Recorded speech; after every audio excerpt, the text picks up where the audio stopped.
ESPN just dropped this graphic that I'm going to show to you on screen now. It's comparing UFC and Bellator champions. It's just looking at every weight class and who currently is champion. Bellator's got a few people that are, I don't know exactly what the situation is. It looks like they're gonna fight for a title. They haven't really picked one. And you got UFC's light heavyweight division where we have Dominick Reyes about to fight Yohn for the vacant light heavyweight title with John Jones moving up. But there's been lots of discussion on who would win, and I think most of us would lean one way, but I'm gonna break down each individual champion versus champion fight, and let's see what I think about who's gonna win. Because you probably already know that, because I'm kind of biased, but... Okay, we're gonna start with women's flyweight. Valentina Shevchenko versus Lima McFarlane. So, I think Valentina probably dominates this fight. Lima's really, really good, but McFarlane's really good. Like, clearly very good. She should get to the UFC. We should get her over there. It should be very competitive, generally with the talent we have, and maybe a few weight classes. But Shevchenko probably destroys her, and it probably is not terribly competitive. Maybe more so than the last few challengers, because Shevchenko kind of just roasts people alive. And I think, honestly, if she has a rematch with Nunes, she has a serious chance of beating her. She's the only person in the UFC that I think that can beat Amanda Nunes. So, take it for what you will. I'm a big fan of McFarlane. Maybe she develops more, could beat her later, but currently, no. But hopefully, she comes over because I don't see much difficulty for her over in Bellator. Men's bantamweight, Petr Yan is going to take on Juan Archuleta or Patchy Mix, because they were supposed to fight like 2 months ago, but you know, Corona. But the canceled events.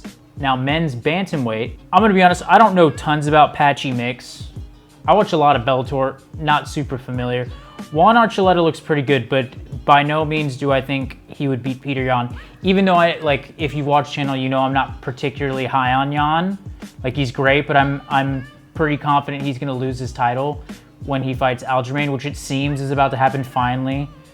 I think that Dana White and the matchmakers are really hoping that Frankie Edgar would dominate Pedro Munoz, or like something super crazy would happen so he could usurp Aljamain, but it didn't. But the point is, I think Petr Yan's a pretty solid all-around guy and probably beats both of them pretty handedly. Can't speak on it too much, so don't take that opinion too seriously. Women's featherweight, Amanda Nunes versus Cyborg. Amanda Nunes being the UFC featherweight and bantamweight champion, fighting Chris Cyborg, the Bellator champion at featherweight. If you watch UFC, you already know this fight's already happened, and Cyborg left. Cyborg got completely dominated and knocked clean out. So I'm gonna go with the UFC again. So it's 2-0-1. Yeah. 2 wins for the UFC, and 1 I don't really know, but probably UFC, but you can call that a neutral. The bantamweight I would lean UFC, but you can cancel it. At featherweight men's, we have Alexander Volkanovski versus Patricio Pitbull. Now, this is an interesting, or more interesting one. This is one where I could concede Volkanovski potentially losing. At least in the... I could definitely see him losing the striking. I don't think that Volkanovski's had to fight with a lot of guys that are down to go into the pocket with him. Now, that doesn't mean he's bad in the pocket. Mendez did a lot of that. They both got rocked in that fight. But Patricio's pretty durable, and I think probably the faster guy, and his jiu-jitsu's probably better. Now, Volkanovski's probably the better all-around and freestyle kind of... He's really good at game planning and using his strengths. But I think... I'm gonna go wild here. I'm gonna say Bellator wins this one. I'm gonna go Patricio Pitbull by like rocking him and then submitting him on the ground, if I were to pick that fight very specifically. So Bellator got one. Okay. Next we have Khabib Nurmagomedov at lightweight for UFC versus Patricio Pitbull at lightweight for Bellator. Now this is a different fight entirely because Khabib is far and away a different kind of fighter and a much better fighter than Volkanovski, at least in the current realm. And yeah, Khabib would just do terrible things to Pitbull, and I love Pitbull. He knocked out Michael Chandler, who's in free agency, probably going to the UFC, which is going to be really cool. And he's been calling out people trying to get the UFC to like do some cross promotion thing that's never going to happen. But yeah, that's a fight I don't think anyone can reasonably say Pitbull has a chance outside of like a flyaway knockout, like just random punch. Even though his jiu-jitsu is really good, I don't think outside of even people trying to guillotine Khabib, it doesn't happen, no. Khabib mauls him.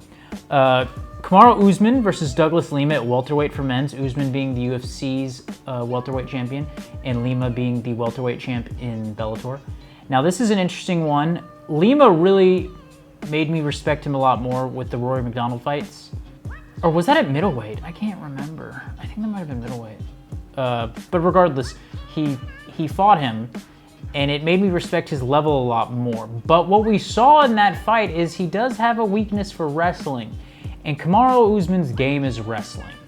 So I'm gonna go Usman by Usman smash, okay? Usman probably, he can stand and bang with him for a while. As soon as he gets leg kicked a couple times, he's going to either grab the leg or he's going to just blast double him and take him down. And Lima's got pretty good jiu-jitsu, but I don't think it'll be good enough to catch Usman in a submission. He looks to be the larger guy, the more physical guy, and the overall probably better grappler, especially better wrestler. So UFC up again. So that puts, so it was 2-1. After Khabib, that gives us 3-1 for the UFC over Bellator. So after Usman probably defeats Lima, that puts us at 4-1. And now we have Israel Adesanya versus Gegard Mousasi or Douglas Lima. Let me check. Because again, Bellator has a vacant title fight, which is so common for this organization. They really need to beefing up their roster so this doesn't happen as much or something, or pay the guys more. I don't know. It's like the third or fourth one. So Mousasi left the UFC middleweight division. I'm a massive Mousasi fan, like obsessively love Mousasi. Mousasi's amazing. His team's great, he's great. He's one of the most well-rounded guys we've ever seen. His fights are legendary. His Weidman fight was so weird. You need to go watch all of his fights if you haven't. But there's a reason he didn't become champion. It seemed like he was a little, maybe undersized, a little bit not physical enough. I'm not sure exactly what the reason was, but he could never get to the very top. And I think the division is maybe better now than it was then. So, it's tough. I think that Mousasi, with his striking level, like with his K1 experience, actually has a better chance than Lima. So I'm gonna cut Lima out. I've already done him at welterweight. So I'm gonna say Mousasi versus Adesanya. I think Mousasi has the striking to at least go head to head with him, but I think Adesanya's a bit too technical, and he's gonna be bigger. And I think he might have a bit of a speed advantage. I'm not sure. It's been a while since Mousasi has fought. I'm gonna tentatively go Adesanya win. Not too tentatively, I'm confident, but it's a little more testy than some of the other ones I've predicted. But Adesanya defeating Mousasi, I'd go with, and that would put us at 5? Yeah, 5-1, I think 5-1, okay.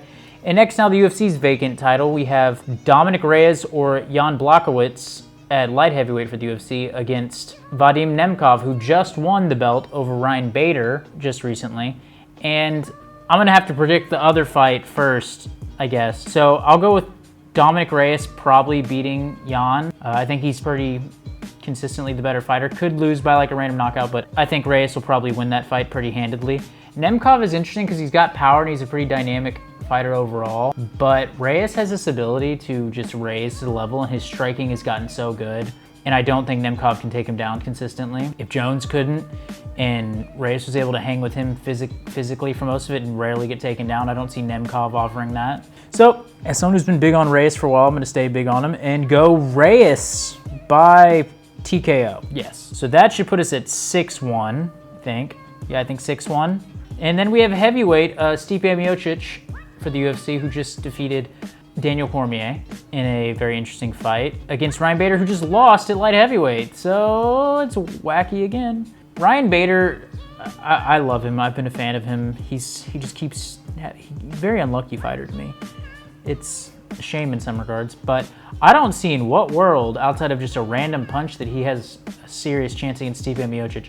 It seems like if you scaled up Ryan Bader and made him better at boxing and better at wrestling, you'd probably have you'd have Stipe Miocic in some ways. I mean, they kind of not really look alike, kind of just like bulky guys. But yeah, I think Stipe probably just knocks him out. The last time Stipe fought a guy who fought at light heavyweight regularly, he knocked him out with the first punch he threw. So yeah, I think that puts us at 7-1 with like with the one that's like maybe, and even then I leaned with UFC. So 7-1 or 8-1. Yeah, the UFC has better champions. It has larger divisions, more built out divisions. It has better champions in my opinion. And I like Bellator. It's got some really good fighters. Yeah.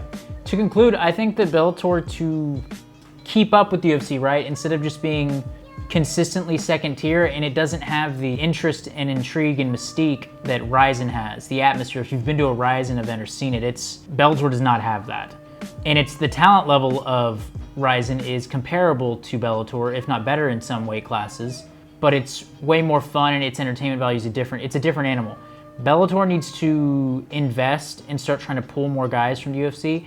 It's got to start making its name as valuable, or I don't know what's going on with it. I mean, we need it to exist, but as you can see here, when you get 7/8-1, it's a rough go, you know? It's a rough go. I'd say the UFC has the better fighters and the better champions. Tell me who you think would win these fights. Tell me how wrong I am, how stupid I am. I'd love to hear it. You've been doing it lately, so go into the comments and tell me how wonderfully dumb I am.